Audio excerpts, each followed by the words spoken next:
Hello everyone, welcome to Let's Crack UPSC CSE. My name is Pratik Nayak and I welcome you all on the largest YouTube platform for civil service preparation. नमस्कार दोस्तों, आप सबका स्वागत है and thank you very much for your great response to my NCERT series.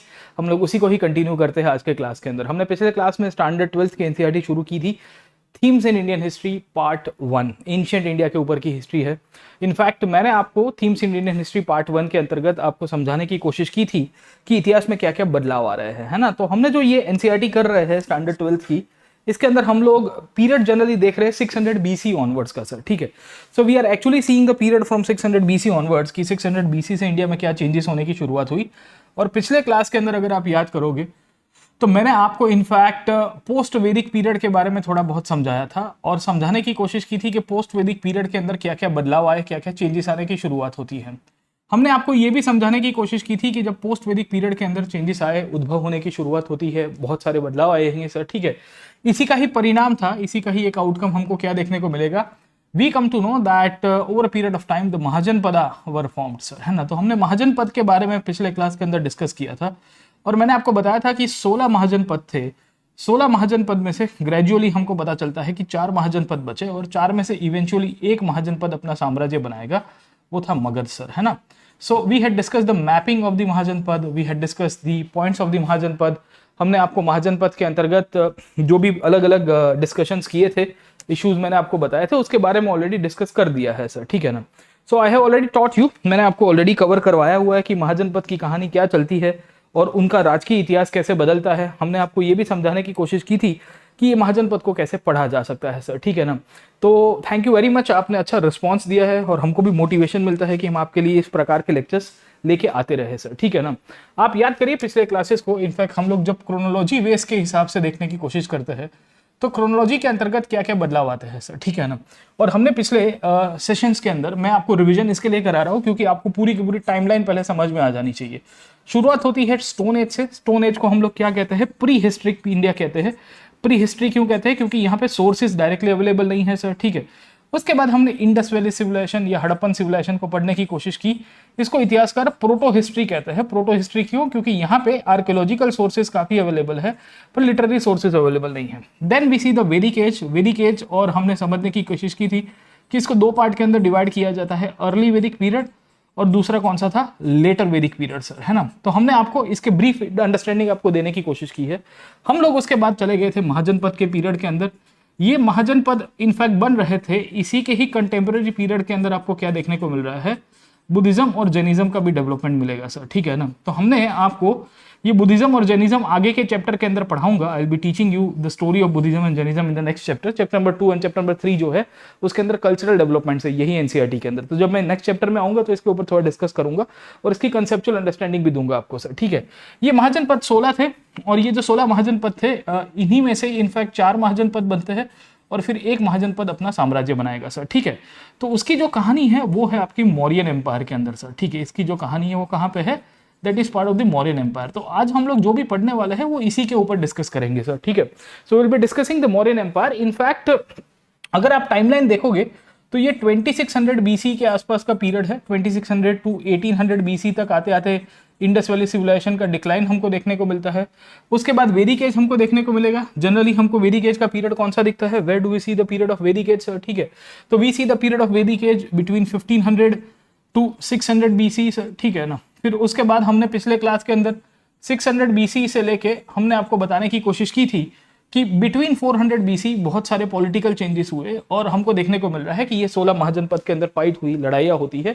In fact इसी period के समय पे याद रखिएगा, even during this period only we see something called as foreign invasion sir. हमको क्या देखने को मिल रहा है, इसी पीरियड में विदेशी आक्रमण देखने को मिलेंगे भारत के अंदर सर. ठीक है, so during this period we will find the periods of foreign invasion as well. और ये जो फॉरेन इन्वेजन हुए थे इसमें 2 प्रकार के आक्रमण होते हैं सर भारत में सर. ठीक है, पहला आक्रमण होगा वो पर्शियंस का होगा. तो first invasion will be of the Persians sir, है ना. याद रखेगा, पर्शियन मतलब जो ईरानी लोग थे भारत के अंदर आते हैं western part of the country से, मतलब आज के बलूचिस्तान वाले रीजन से और ईरान वाले प्रदेश से भारत में आएंगे पारसी लोग सर. इवेंचुअली ओरिजिनल जो पारसी थे वो लोग सर. ठीक है, और उसके बाद आपको ग्रीक्स दिखेंगे. ग्रीक्स कब आते हैं, तो Greeks will be coming somewhere in the 327 BC sir. ठीक है, तो 327 बीसी तक आते आते ग्रीक्स आ जाएंगे और करीबन 325 तक आते आते by 325 BC what do we see? The Mauryan Empire will come into existence under the leadership of Chandragupta Maurya sir. ठीक है ना, तो आपने चंद्रगुप्त मौर्य का नाम सुना होगा। आज हम लोग यहां से शुरू करेंगे और समझने की कोशिश करेंगे कि चंद्रगुप्त मौर्य का महत्व क्या है और किस तरह से मौर्य साम्राज्य की नींव रखी जाती है सर। ठीक है ना, तो ये पूरी क्रोनोलॉजी के अंतर्गत आज का क्लास हमारा यहाँ पे रहेगा। सो हम लोग आज की इस क्लास की शुरुआत करते हैं, पर before proceeding for the class today मैं आपको फिर से इंपॉर्टेंट अनाउंसमेंट देना चाहूंगा, वो है मेरे हिस्ट्री ऑप्शनल के कोर्स के बारे में। कल सुबह मतलब 14 जुलाई से we are starting off with history optional course on ancient India and medieval India. मतलब पूरा पेपर 1 आ जाएगा। 135 आवर्स के आसपास का आपका पूरी कवरेज इसके अंदर कराई जाएगी। मतलब 67 सेशंस है, 2 घंटे 2 घंटे के बीच में मैं सेशंस लेता हूँ ऑन एन एवरेज सर। ठीक है, this will also include the previous question, this will include the topic from the various sources and interlinking, जो आपके लिए जरूरी है। हिस्ट्री ऑप्शनल का फायदा आपको पता ही होगा कि ये आपको जीएस पूरा कवर करवा देता है। मतलब जीएस का पेपर 1 जो है जनरल स्टडीज का, उसमें हिस्ट्री का बहुत बड़ा लोड है, मतलब उसका जो वेटेज है वो पूरा कवर करा देगा। दूसरा क्या है कि आपको आईआर में भी हेल्प करता है। वर्ल्ड हिस्ट्री जो है वो पूरा आईआर का बेसिस बन जाता है सर। ठीक है, एंड हिस्ट्री समझ लिया तो history is the mother of all the humanities. तो अगर आपने ऑप्शनल चूज नहीं किया है, आप कंफ्यूजन में हो, तो आंखें बंद करके हिस्ट्री ऑप्शन ले लीजिए। आप जुड़िए हमारे साथ, मैं आपको प्रॉमिस करता हूं कि you will get the maximum marks as well and you will also get the maximum understanding sir, है ना, क्योंकि ये विषय अंडरस्टैंडिंग का ही है। मैं आपको यहाँ पे ब्रीफ जो फाउंडेशन है वो तो यहाँ पे बना के दे रहा हूँ सर। ठीक है ना, डिस्काउंट अभी अवेलेबल है, ये कोड को यूज करिएगा, आपको टोटल 45% तक का डिस्काउंट मिलेगा। कितना? 45% तक का डिस्काउंट अवेलेबल है।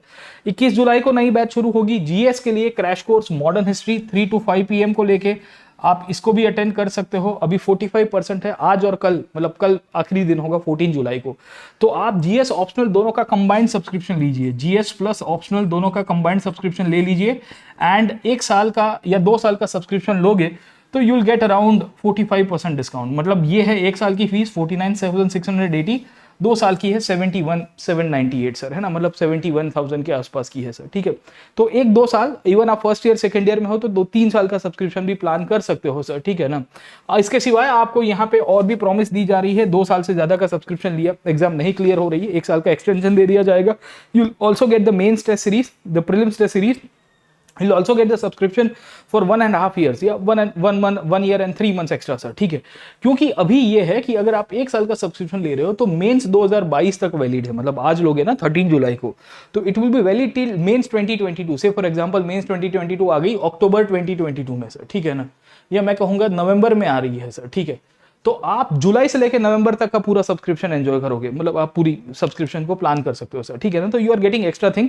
आपको एक ही चीज करनी है, ये कोड को यूज करना है PN Live व्हाइल यूजिंग, है ना। बाकी बुकलेट्स अवेलेबल है, लोन फैसिलिटी अवेलेबल है, आइकॉनिक सब्सक्रिप्शन है जहां पे आपको पर्सनल मेंटरशिप मिलती है, आप वो ले लीजिए, या जनरल स्टडीज ले सकते हो। हमेशा ये कोड को यूज करना है PN Live। ऑप्शनल की अलग से सब्सक्रिप्शन बहुत बच्चे डिमांड कर रहे हैं, वो भी अवेलेबल है सर। ठीक है ना, 1 साल की after using this discount code PN Live will be 24,750। मैं सजेस्ट करूंगा जीएस ऑप्शनल दोनों कंबाइन करिए, 50,000 के अंदर में दोनों मिल रहा है, क्योंकि जीएस भी करना ही है आपको अल्टीमेटली सर। ठीक है, तो it will B quite beneficial. और अच्छे टीचर्स अवेलेबल है जीएस के लिए, और भी एजुकेटर्स है जो हिस्ट्री, इकोनॉमी, पॉलिटी, आप और भी सब्जेक्ट्स करोगे, जनरल स्टडीज में एथिक्स, वो सब आपका कवर हो जाएगा। 14 जुलाई से we are starting off a new batch, कल से ही मेरी भी कोर्सेज कल सुबह 8 बजे से आपको मिल जाएगी। फ्री टेस्ट सीरीज अवेलेबल है, इसको भी आप अटेंड करिए with this code PN Live। और हर संडे को कॉम्बैट अटेंड करिएगा। Every Sunday we have got a combat, 60 questions in 60 minutes, वो भी आप इनफैक्ट फ्री में अटेंड करिए और स्कॉलरशिप जीतिए। अनअकैडमी का सब्सक्रिप्शन, है ना, अनअकैडमी आपको स्कॉलरशिप दे देगा कि भाई हमारी एग्जाम पास करो और हमारे कोर्सेज में ज्वाइन कर दो। क्योंकि काफी लोगों को वो है ना कि सर फीस और फाइनेंशियल प्रॉब्लम है, तो आप परफॉर्म करिए। We are there to, I would say, catch hold of you sir, है ना, हम आपको मदद करेंगे हर तरह से। चलिए हम लोग शुरू करते हैं आज के क्लास को। हमने पिछले क्लास के अंदर शुरू किया था 600 BC ऑनवर्ड्स की जो कहानी, और 600 BC से इनफैक्ट हमने देखा था कि किस तरह से महाजनपद बने और सेकंड अर्बनाइजेशन की शुरुआत हो गई। पिछले क्लास में इसके फैक्टर समझा दिया है सर। ठीक है, उसके बाद मैंने आपको बताया था कि मगध ने कैसे पावर को कंसोलिडेट किया।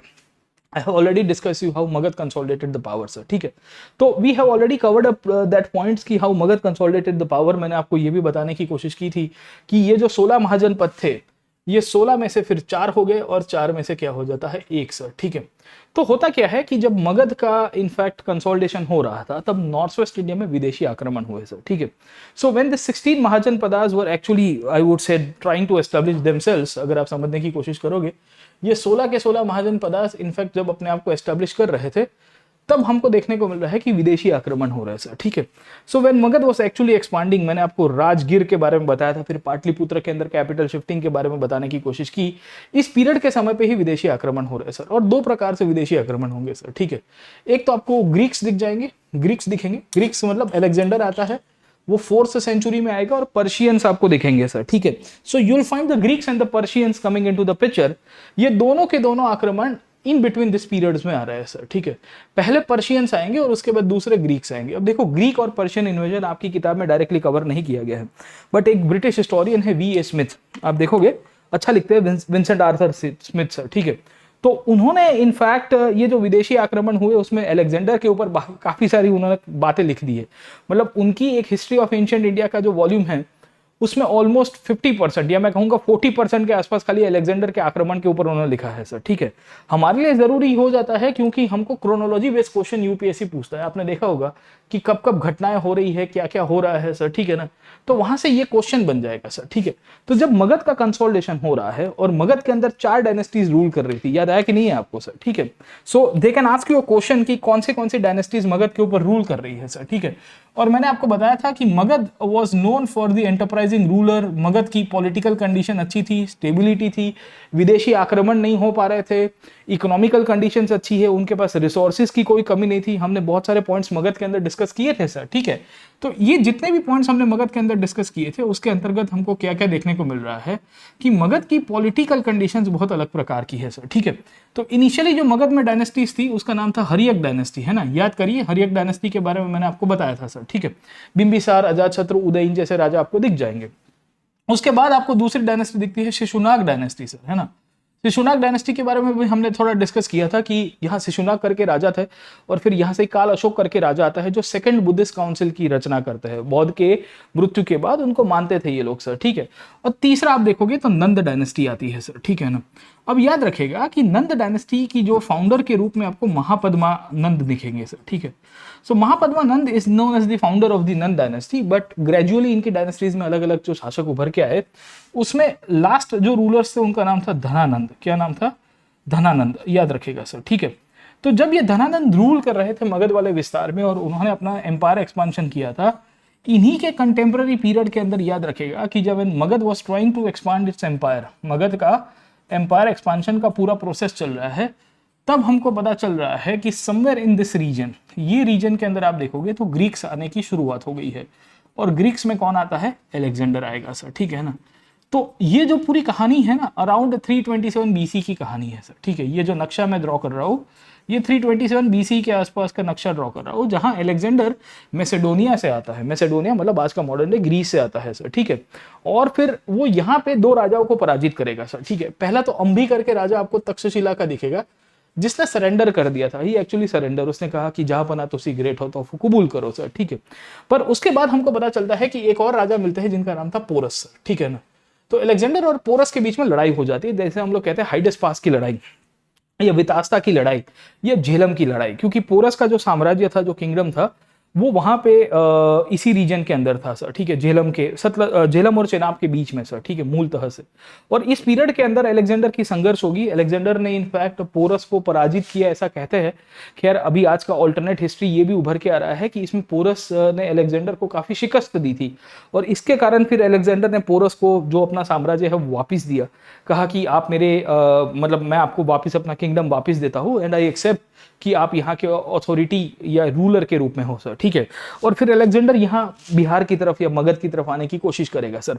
तो अलेक्जेंडर जब यहाँ पे मगध की तरफ आने की कोशिश करता है तब हमको पता चलता है कि ये जो नंद डायनेस्टी है, ये नंद डायनेस्टी ने अपना काफी साम्राज्य बढ़ा दिया था सर, ठीक है।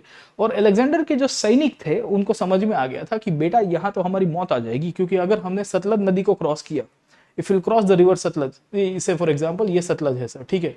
अगर हमने सतलज नदी को क्रॉस कर दिया, ये इंडस है सर, ठीक है। तो अगर हमने सतलज को क्रॉस किया तो देयर इज एवरी पॉसिबिलिटी के will be facing a mighty Nanda empire, क्योंकि नंदास का यहाँ पे साम्राज्य बनने की शुरुआत हो रही।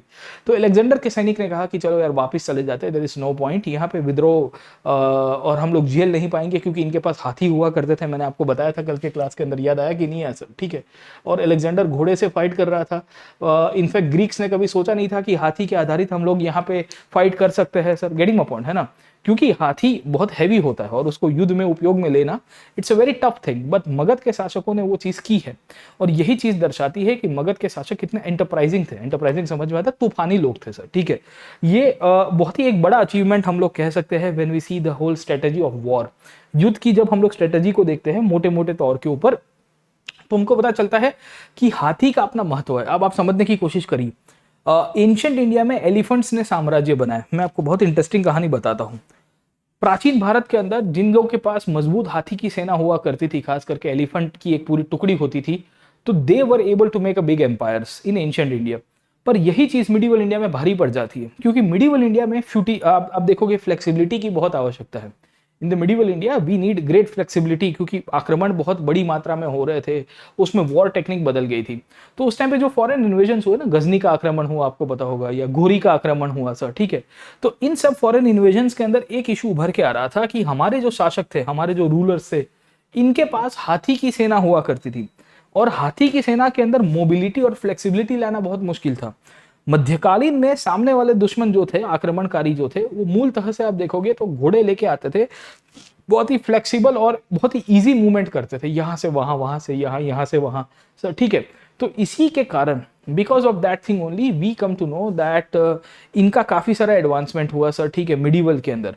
एंशिएंट के अंदर एलिफेंट्स ने सबसे ज्यादा मदद की, क्योंकि एलिफेंट्स के आधारित जब आप दुश्मनों के सामने लड़ने जाते थे और हाथी यूं करके पैर ऊंचा करता था, 4-5 लोग तो ऐसे नीचे कुचल जाया करते थे सर, ठीक है ना। तो हाथी का वेट बहुत ज्यादा रहता है, हैवी रहता है, तो हाथी ने वजन डाल के ही आधे दुश्मनों को तो चौपट कर दिया सर, है ना। तो अलेक्जेंडर की सेना एक्चुअली उनके बारे में जानती है, उनको थोड़ा बहुत पता चलता है कि सतलज नदी क्रॉस करके इस साइड में जाएंगे तो प्रॉब्लम हो जाएगा सर, ठीक है। यही प्रॉब्लम होने के चक्कर में जब मगध का कंसोलिडेशन हुआ, यहाँ पे नंद डायनेस्टी जो मगध के अंदर मौर्यस के पहले डायनेस्टी थी, जब वो रूल कर रही है, तब अलेक्जेंडर आएगा भारत में सर, ठीक है ना। तो मैसेडोनिया या ग्रीस जिसे हम लोग पहचानते हैं आज की तारीख में, वो वहां से आता है, वो जमीन के रास्ते से आएगा। उसको ऐसा मन में एक तूफानी करने की इंटरेस्ट थी। सिकंदर को मन के अंदर एक ऐसा था कि let us make it large. Make it large समझ में आता कि नहीं आता सर, है ना। तो सिकंदर को ऐसा था कि हमको तूफानी करते हैं, और तूफानी करने के चक्कर में ये भाई साहब निकले थे ग्रीस से बेबीलोन आए, मतलब आज के मेसोपोटामिया आए, वहां से फिर आज के पर्शिया चले गए सर, ईरान वाले रीजन में गए, वहां पे पर्शियंस को पराजित किया। पर्सियोपोलिस करके एक सिटी आपको दिखेगा ईरान के अंदर, उसको काफी डिस्ट्रॉय करता है, और उसके बाद finally he will be coming to India sir, ठीक है। तो वो हिस्टोरियंस लेके आया था अलेक्जेंडर अपने साथ। वो हिस्टोरियंस ने काफी सारी चीजें ये पूरी कहानी के अंदर लिखी है। खैर, तो ये तो मोटी मोटी बात थी सिकंदर के बारे में। This was all large thing about the Alexander and his army, और किस तरह से डेवलपमेंट हुए वो मैंने आपको समझाया सर, ठीक है। तो याद रखिएगा कि अलेक्जेंडर की क्या कहानी है। अलेक्जेंडर का जब पराजय हो रहा है, ये अलेक्जेंडर वापस चला गया 325 तक आते आते, he decided that he will be going back and there is no point of crossing Sutlej river sir, ठीक है ना। तो अलेक्जेंडर 325 के आसपास वापस चला जाता है। So when he left India ना, उस टाइम पे ये नंद डायनेस्टी को टॉपल करा दिया गया सर। गेटिंग माय पॉइंट और नॉट, है ना। So we see when Alexander left India the Nandas were topple down. Topple करने का मतलब है कि यहाँ पे विद्रोह होता है सर। पाटलिपुत्र जिसे हम लोग मगध का कैपिटल के रूप में पहचानते हैं, हरियक डायनेस्टी के उदयन करके जो राजा थे उसके द्वारा उसकी स्थापना कराई गई थी, वहां पे विद्रोह हो जाता है। अब सवाल ये आता है कि भाई नंद डायनेस्टी को किसने उथलाया, how the Nandas were actually toppled. और जो आखिर का राजा था, इसका नाम क्या था, धनानंद सर, ठीक है। So the last king who was ruling of the Nanda dynasty, he was toppled down, उसको उथला दिया जाता है। And over a period of time what do we see, we find the Mauryas coming to power sir. हमको क्या देखने को मिल रहा है, the Mauryas coming to power. अब यहां से ही मौर्य साम्राज्य की शुरुआत हो जाएगी। गेटिंग माय पॉइंट, है ना। सो इन सब कंडीशंस के अंदर हमको पता चलता है कि मौर्य, उसमें चंद्रगुप्त मौर्य, समझ में आया आपको। बट ये मेन नहीं था, इसको मदद करने के लिए कौन थे, हमको पता चलेगा चाणक्य, या जिसे हम लोग कौटिल्य के रूप में पहचानते हैं, या आप समझने की कोशिश करोगे तो विष्णुगुप्त के रूप में पहचानते हैं। उनकी मदद से ये विद्रोह को पूरी तरह से यहाँ पे सकारात्मक वे के अंदर कंप्लीट किया गया सर, ठीक है ना। तो कहानी ये चलती है, ऐसा बोला जाता है इतिहासकारों के द्वारा कि जब नंद वंश के अंदर धनानंद करके राजा रूल कर रहा था, और जब सिकंदर की सेनाएं आई थी, तो उस समय के दौरान यह जो चाणक्य है या कौटिल्य जिसे हम लोग पहचानते हैं, विष्णुगुप्त के रूप में जिसे पहचानते हैं, उन्होंने इनफैक्ट यहाँ पहले तक्षशिला के अंदर अपनी टीचिंग करते थे। ही वॉज अ टीचर, वो वहाँ पे एक शिक्षक के रूप में थे सर, ठीक है। और उस समय के दौरान अलेक्जेंडर की जो जानकारी थी वो देने के लिए, ऐसा कहते हैं कि he came to the court of the Nandas. उन्होंने धनानंद को कहा कि हे राजन, यहाँ एक बहुत बड़ी दुश्मन आ रहा है आपके तरफ, हमारे मगध देश की तरफ, और मैं आपको चेताने आया हूँ। I am here to warn you out. अगर आपने ध्यान नहीं रखा तो सिकंदर शायद पाटलिपुत्र में आ जाएगा। अब इन सब कंडीशंस के अंदर ऐसा कहते हैं इतिहासकार, और काफी सारी वार्ताओं के अंदर भी आपने सुना होगा कि चाणक्य, मतलब जो कौटिल्य थे, उनका अपमान किया गया। He was insulted in to the court of Dhanananda. और धनानंद की कोर्ट में जब उनका इंसल्ट हुआ तो फिर उन्होंने कहा कि यार इसका तो बदला लिया जाएगा सर, ठीक है। तो इन सब कंडीशंस के अंदर ऐसा कहा गया है कि धनानंद ने उनका अपमान किया। लेटर ऑन धनानंद की टैक्सेशन पॉलिसीज बहुत खराब थी उस समय के दौरान। जो उनकी राज्य व्यवस्था थी उसमें धनानंद ने जो अलग अलग प्रकार के कर लागू किए थे उसमें काफी कॉमन मैन को प्रॉब्लम भी हो रहा था। तो इन सब के बेसिस के ऊपर से, सुने मेरी बात, इन सब के बेसिस के ऊपर से एक ऐसी परिस्थिति का सर्जन हुआ जहां कौटिल्य को लगा कि राजा के सामने हम लोग विद्रोह प्लान कर सकते हैं, we can topple the king as well sir, ठीक है। तो राजा के सामने पूरी विद्रोह की एक प्लानिंग क्रिएट की जाती है, पूरी पूरी एक सेटअप क्रिएट होती है। और उस समय के दौरान राजा के सामने विद्रोह करने के लिए सेना चाहिए, एक लीडर क्रिएट करना चाहिए, क्योंकि लोगों की आगेवानी भी किसी को करनी पड़ेगी। वहां पे चाणक्य देख रहे हैं कि एक बार वो जंगल से जा रहे थे, and when he was passing through the forest he came to see a tribal boy. एक छोटे लड़के को देखा जो फॉरेस्ट में रह रहा है अपनी मदर के साथ। कौटिल्य उनको लेके गए और कहा कि मैं इसको इनफैक्ट है ना एक दिन पाटलिपुत्र का सम्राट बनाऊंगा। समझे कि नहीं समझे? और इन सब कंडीशंस के अंदर चाणक्य ने जो अपना अपमान हुआ था उसका बदला लेने की पूरी एक साजिश मतलब ठान ली। उन्होंने कहा कि इसका तो हम लोग जवाब देंगे। और दूसरी साइड के ऊपर हमको पता चलता है कि चंद्रगुप्त मौर्य, जो उस टाइम पे इनफैक्ट जंगल में रहते थे अपनी छोटी सी कुटिया के अंदर अपनी मदर के साथ, चाणक्य उनको बड़ा करते हैं, उनको ट्रेनिंग देते हैं, और चाणक्य और चंद्रगुप्त मौर्य दोनों की दोनों साजिश करेंगे और एक कॉन्स्पिरेसी के तहत नंद डायनेस्टी के सामने विद्रोह किया गया। ये जो विद्रोह होता है उसमें कॉमन मैन ने भी सपोर्ट किया और आखिर के अंदर धनानंद के पावर को उथला दिया जाता है। एंड चंद्रगुप्त मौर्य यहाँ पे राजा के रूप में आए। और चंद्रगुप्त मौर्य जब राजा के ऊपर से आए तो यहाँ से ही मौर्य डायनेस्टी की शुरुआत हो गई। Getting my point? तो ये जो पूरा का पूरा चैप्टर है, समझने की कोशिश करिए। ये जो पूरा का पूरा चैप्टर है उसमें हम लोग यही देखेंगे कि किस तरह से 325 या 321 बीसी ऑनवर्ड्स के आसपास चंद्रगुप्त मौर्य पावर के ऊपर आए। एक्सेशन के ऊपर आने का मतलब है कि finally he was able to consolidate the hold, and we see that अब चंद्रगुप्त मौर्य की शासन की शुरुआत होगी। यही मगध के अंदर आपको चंद्रगुप्त मौर्य भी दिखेंगे, फिर आपको बिंदुसार करके राजा दिखेंगे, फिर अशोक दिखेंगे, और फाइनली 185 तक आते आते मौर्यन एम्पायर का एंड हो गया सर, ठीक है। तो आज हमारा जो क्लास है वो ये पीरियड के अंदर हम लोग डिस्कस करेंगे। Will be discussing the period from 325, जितना हो सके उतना। अभी मैंने आपको ओरिजिन बताया कि कैसे मौर्यस की शुरुआत होती है और मौर्यस कहाँ से किस तरह से इनफैक्ट एस्टैब्लिश हुए सर। गेटिंग अ पॉइंट, है ना?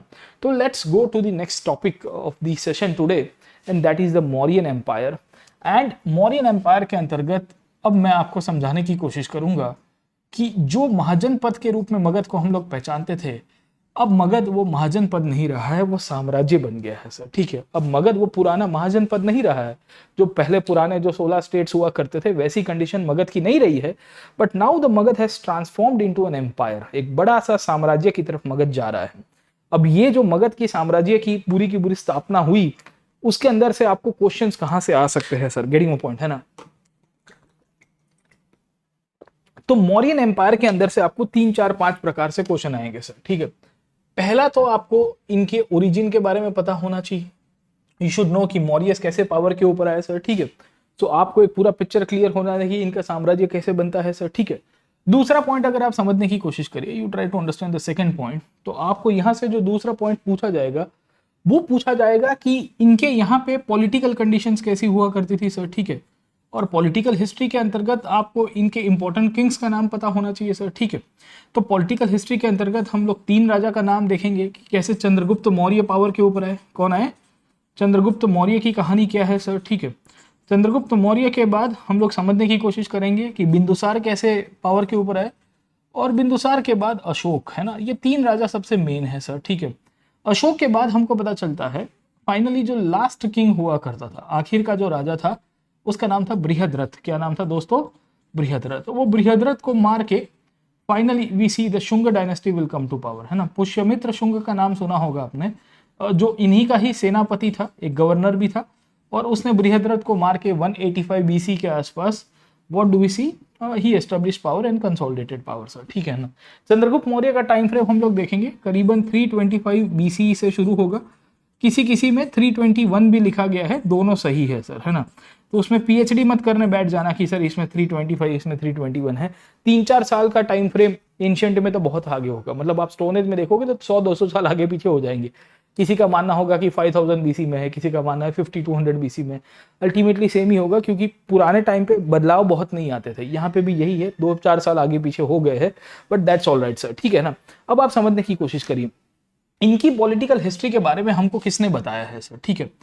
इनके सोर्सेज हमारे लिए बहुत जरूरी हो जाते हैं, क्योंकि हम लोग जितने भी मौर्यन एम्पायर को देखते हैं उसमें सोर्सेज हम लोग को प्रॉपर मिलने की शुरुआत होती है। इनफैक्ट मौर्यन एम्पायर का सबसे बेस्ट पार्ट यही है कि हमारे लिए लिटरेचर भी अवेलेबल है, काफी सारा लिटरेचर भी अवेलेबल है, और हमारे लिए आर्कियोलॉजी भी अवेलेबल है सर, ठीक है ना।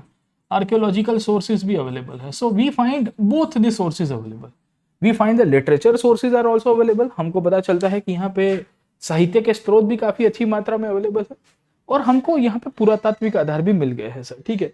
तो इन दोनों सोर्सेज के बेसिस के ऊपर we are able to reconstruct the Mauryan history. इन दोनों सोर्सेज के ऊपर से हम लोग मौर्यों का इतिहास अच्छी तरह से रिकंस्ट्रक्ट कर पाए, उसको अच्छी तरह से हम लोग एक ढाल दे पाए हैं सर, ठीक है। इनके साथ साथ इनको यहाँ पे हम लोग याद रखते हैं regarding the art and culture, क्योंकि इनके आर्ट एंड कल्चर के अंतर्गत मौर्यस में हमको पता चलता है कि बहुत सारे आपको स्टोन इंस्क्रिप्शंस दिखेंगे सर, ठीक है ना। तो स्टोन इंस्क्रिप्शंस दिखते हैं, पिलर इंस्क्रिप्शंस दिखते हैं। We also find the cave architecture इनके द्वारा बनता है, इनके द्वारा स्तूप आर्किटेक्चर का निर्माण होगा, क्योंकि ये बुद्ध को अपना गुरु मानते थे सर, है ना। अशोक बुद्धिज्म की तरफ चला जाता है सर, ठीक है।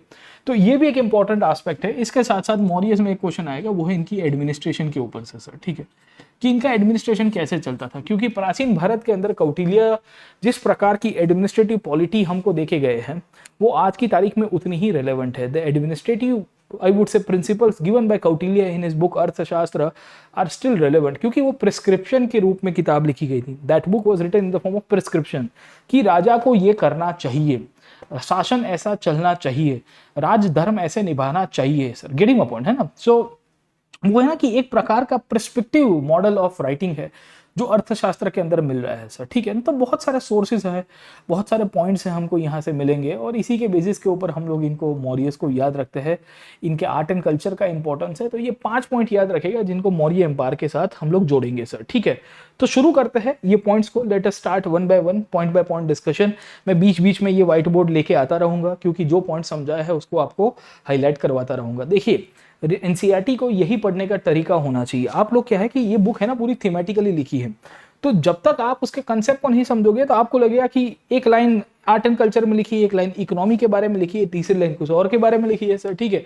इसमें एक पॉइंट ऐड करना है तो हम लोग लिख सकते हैं कि मौर्यन इकोनॉमी, मौर्यों की अर्थव्यवस्था भी अच्छी हुआ करती थी, तो हम लोग इकोनॉमी के अंदर भी थोड़े पॉइंट्स को डिस्कस कर सकते हैं। एनसीईआरटी में थोड़ा लिमिटेड दिया है, बट एटलीस्ट मैं आपको ब्रीफली बता सकता हूँ कि क्या कंडीशन इनकी रहती है सर, ठीक है। तमिलनाडु बोर्ड में काफी अच्छे से दिया है, मतलब तमिलनाडु बोर्ड की जो किताब है उसमें काफी इंटरेस्टिंग वे के अंदर दिया। हम लोग क्या करेंगे कि new NCERT plus Tamil Nadu board दोनों का मिक्सचर कर देंगे, तो उससे क्या होगा कि आपका एक फाउंडेशन बिल्टअप हो जाएगा, एंड देन आप सेल्फ स्टडी करोगे या आप हमारे पास पढ़ने आ जाओगे। इवन मेरे कोर्सेज के अंदर भी ये सब किताबें मैं इंक्लूड करके ही पढ़ाता हूँ सर, ठीक है। So when I am teaching in my courses I make sure कि I include all this points, है ना। चलिए आगे चलते हैं, समझने की कोशिश करते हैं कि फर्दर एक्सपांशन क्या हुआ, और फर्दर एक्सपांशन के अंतर्गत मौर्यस के अंतर्गत हम लोग जब समझेंगे तो अब किस प्रकार का डेवलपमेंट होता है सर, ठीक है ना। तो लेट्स सी द एम्पायर, और मगध के पीछे का एम्पायर की कहानी क्या है सर, ठीक है। तो आप देखिएगा कि एम्पायर के एविडेंसेस कहां से मिले हैं सर, ठीक है। Where we see an early empire, पहला एम्पायर प्राचीन भारत का, the first empire in India was of the Mauryan empire. Mauryan empire के एविडेंसेस हमको डायरेक्टली मिलते हैं based on the Ashokan inscriptions. अब देखिए इंस्क्रिप्शंस क्या होता है, मैंने आपको फर्स्ट क्लास के अंदर बताया था सर, ठीक है। तो कोई भी हार्ड सरफेस के ऊपर जनरली यहाँ पे स्टोन के ऊपर लिखी पूरी कहानी आपको दिखेगी, and we find the language of Prakrit, हमको प्राकृत भाषा का उपयोग दिखेगा। कहीं कहीं पे आपको अरामिक भाषा भी दिख जाएगी। प्राकृत और ब्रह्मी का मिक्सचर दिखता है, मतलब प्राकृत भाषा एंड ब्रह्मी स्क्रिप्ट का उपयोग करते हुए यहाँ पे बहुत सारे स्टोन इंस्क्रिप्शंस दिखेंगे। ये स्टोन इंस्क्रिप्शंस के ऊपर अशोक ने कुछ कुछ अपने मैसेज दिए हैं, जिसे हम लोग कहते हैं अशोकास धम्मा। क्या कहते हैं? अशोक का धम्म, अशोक का खुद का धर्म सर, ठीक है। तो कल के क्लास के अंदर आएंगे तो मैं आपको इसके बारे में थोड़ा और डिस्कशन करूंगा कि अशोक का धम्म क्या था और वो क्या कहना चाहता था। बट पहले तो आप ये स्टोन इंस्क्रिप्शंस को समझिए। They are one of the biggest sources of Ashokan history and the Mauryan history, क्योंकि इसके ऊपर अशोक ने काफी सारे अपने सोशल मैसेजेस को इंस्क्राइब किया है। अशोक ने यहाँ पे इनफैक्ट आप देखोगे पॉलिटिकल मैसेज को इंक्लूड किया है, उसने अपने कल्चरल फीलिंग दी है। इनफैक्ट हमको पता चलता है कि मौर्यस के अंतर्गत अशोक अपने आप को प्रियदर्शी कहता था, प्रियदर्शी कहता था कि भाई I am beloved of the god, Devam Priyasi, इस प्रकार का नाम अपने आप को हाईलाइट करके बताता है सर, ठीक है। तो इन सब के बेसिस के ऊपर से भी वी कम टू नो कि अशोक ने काफी सारे अपने कल्चरल और पॉलिटिकल सिंबल्स भी बताने की कोशिश की है लोगों को, जिनके बेसिस के ऊपर से हम लोग अशोक को याद रखते हैं सर, ठीक है। अब देखो यहाँ से आपको मैपिंग बेस्ड क्वेश्चन आएगा सर, ठीक है। क्वेश्चन आ सकता है कि अशोक के पिलर इंस्क्रिप्शंस कहाँ थे। पिलर आपने देखे होंगे, अशोक का स्तंभ आपने नाम सुना होगा सर, ठीक है। ये अशोक स्तंभ के बारे में अगर आपको जानकारी होगी तो उसमें बहुत सारे एनिमल्स का यूज किया है अशोक ने। Ashoka has use multiple animals in the pillar inscription sir, ठीक है। तो इसके जितने भी पिलर इंस्क्रिप्शन है they also became one of the major sources of the Mauryan history sir, ठीक है ना। तो हमको काफी सारे सोर्सेज मिलेंगे यहाँ पे मौर्यस की, जब हम लोग स्टडी करेंगे तो वी गेट मल्टीपल सोर्सेज, और इन्हीं के बेसिस के ऊपर से हम लोग यहाँ पे पूरी तरह से हिस्ट्री को हाईलाइट करते हैं सर, ठीक है ना।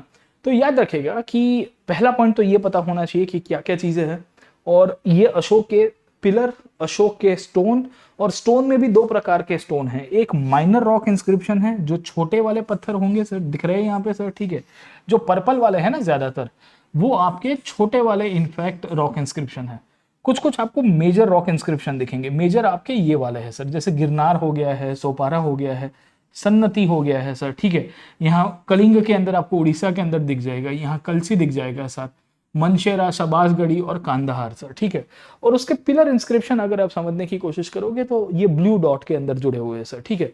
तो आपको टोपारा मेरठ के अंदर दिखेंगे, निगाली सागर, रुमेंडी, इन सब जगह के ऊपर आपको दिखता है। ससाराम दिख जाएगा सर, ठीक है। कौशंबी है, गुजरा है सर, ठीक है। सांची के अंदर स्तूप बनाया था, यहाँ पे भी पिलर आपको दिखता है। सारनाथ तो सबसे फेमस है। इनफैक्ट आप जो यहाँ पे ये जो फोटो देख रहे हो, ये सारनाथ पिलर का तो है सर, ये हमारा नेशनल एम्बलम है ना, आपको पता होगा sir. And this has been borrowed from the Sarnath only sir, ठीक है। क्योंकि यहाँ पे 4 शेर दिखते हैं, यू विल गेट 4 लायंस। ये 4 लायंस का अपना इंपॉर्टेंस है सर, है ना। याद रखेगा कि ये चारों के चारों शेरों का आपको महत्व दिखेगा, और ये चारों के चारों शेर जो है ये बुद्धिज्म के साथ लिंकअप हुए हैं। खैर बुद्धिज्म मैंने आपको ज्यादा पढ़ाया नहीं है, नेक्स्ट चैप्टर के अंदर पढ़ाऊंगा, तो उसको लिंकअप करके देखेंगे। तो मौर्य का जो आर्ट एंड कल्चर, उसको अभी थोड़ी देर के बाद डिस्कस करते हैं। पहले समझने की कोशिश करते हैं कि हमको कहाँ से पता चला कि मौर्यस का इनफैक्ट डेवलपमेंट होने की शुरुआत होती है, और मौर्यस के अंतर्गत हमको कौन से सबसे बड़े सोर्सेज मिले सर, ठीक है। तो let's move to the sources of the Mauryan empire sir, ठीक है। तो when we see the Mauryan sources, when we see the Mauryan sources, याद रखेगा तो हमको 2 प्रकार के सोर्सेज मिलते हैं हिस्ट्री के अंदर सर, ठीक है। पहला मिलता है लिटरेचर, साहित्य सर, ठीक है। और लिटरेचर की जब हम लोग बात करेंगे तो मौर्यस में 2 प्रकार का लिटरेचर दिखेगा। एक तो लोकल लिटरेचर दिखेगा, यहाँ का मैं कहूँगा डोमेस्टिक लिटरेचर, और दूसरा आपको फॉरेन लिटरेचर दिखेगा। फॉरेन का मतलब है बेसिकली हमको पता चलता है कि जो बाहर के लोग थे वो भी यहाँ पे लिखते थे सर, ठीक है। डोमेस्टिक लिटरेचर के अंदर अगर आप समझने की कोशिश करोगे तो एक बहुत इंटरेस्टिंगली किताब आपको पता होगी, अर्थशास्त्र, जो यहाँ की पॉलिटिकल और इकोनॉमिक और एडमिनिस्ट्रेशन के बारे में हमको नॉलेज देता है। कौटिल्य जी ने लिखी थी सर, जो it was book of prescription, total 15 volumes के अंदर अवेलेबल है। 1905 में आर शमा शास्त्री के द्वारा उसका पूरा का पूरा क्या कहते हैं इंटरप्रिटेशन किया गया था, और लोगों को बताया गया था कि मौर्य का इतिहास कुछ ऐसा रहा होगा सर, ठीक है। उसके साथ साथ हमको पता चलता है कि एक किताब आपको दिखेगी, मुद्र राक्षस, है ना। मुद्र राक्षस जो है ये गुप्त काल के अंदर किताब लिखी गई है, 600 BC के आसपास, 600 नहीं मैं कहूंगा 400 BC के बाद के जो पीरियड में। विशाख दत्त करके आपको एक ऑथर दिखेंगे, उन्होंने ये लिखी थी, उसमें भी अशोक के बारे में हमको बताया था सर, ठीक है। We also find many books of Buddhist literature sir, Buddhist literature, इसमें भी हमको मौर्यस के बारे में पता चलता है। तो बहुत सारी किताबें हमको यहाँ दिखेगी। ये बुद्धिस्ट लिटरेचर के अंदर आपको श्रीलंका की इतिहास में आपको 2 किताब दिखेगी सर, है ना। एक का नाम है द्वीपवंश, याद रखेगा द्वीपवंश, और दूसरे का नाम है महावंश। ये दोनों की दोनों किताब एक्चुअली लिटरेचर है बुद्धिज्म के साथ, बट वो श्रीलंका के इतिहास को दर्शाती है। अशोक ने अपने बेटे और बेटी को भेजा था श्रीलंका में, और जब अशोक ने अपने सन एंड डॉटर को भेजा था श्रीलंका में to propagate Buddhism and his dhamma, his idea, his philosophy, तो उनके द्वारा जो लेटर पीरियड में ये किताब लिखी गई उसमें मौर्यस के इतिहास को थोड़ा बहुत उन्होंने टाकने की कोशिश की है। हमको यहाँ पे ये भी पता चलता है, we also come to know about the foreign sources authors के अंदर आपको ग्रीक ऑथर्स दिखेंगे और आपको मेगास्थिनिस करके एक इनफैक्ट एम्बेसडर दिखेगा, will be coming to the court of Chandragupta Maurya. Chandragupta Maurya के कोर्ट में आता है, ये ग्रीक एम्बेसडर था, आपको पता होगा सर। मेगास्थिनिस ने किताब लिखी थी indica, you might be aware about the book indica sir, ठीक है।